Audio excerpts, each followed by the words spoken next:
तर नमस्कार मित्रांनो, आज आपल्या डाळिंबीची फवारणी आहे बरं का, 2 नंबर बागेची.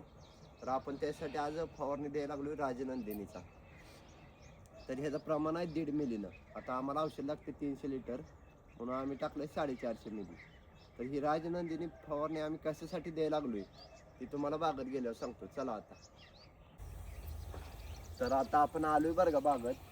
तर राजनंदिनी ही फवारणी आपण कशासाठी घ्यायला लागलोय, कारण आता बाग धरून आपलं चांगलं एक 20-25 दिवस झाले तर, आणि नर कळी पडायला चालू आहे आपली आणि मादी कळी हे चालू आहे. त्यामुळं कळी पडल्यापासून जी चौकी आहे ती सुकून त्यातनं मादी कळी निघाव आणि कळीचं प्रमाण जास्त प्रमाणात वाढावं, त्यासाठी आपण राजनंदिनीचा फवारणा द्यायला लागलो. तर तुम्ही बघा ही कळी कशी निघली, बारीक एकदम. तर मादी कळी पण जास्त आहे बरं का, आणि अजून जास्त कळी निघायसाठी आपण राजनंदिनीचा स्प्रे द्यायला लागलो. राजनंदिनी सोबत मिक्स केले 05234, ती टाकले 3 ग्रॅमनं. तर तुम्हाला कसा वाटला आजचा व्हिडिओ कमेंट करून नक्की सांगा.